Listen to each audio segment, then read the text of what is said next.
Excuse me, थोड़ी जगह दीजिएगा।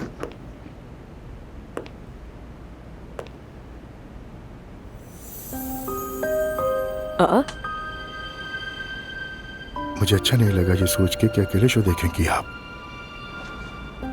अच्छा, शो एंजॉय कीजिए। जी बिल्कुल।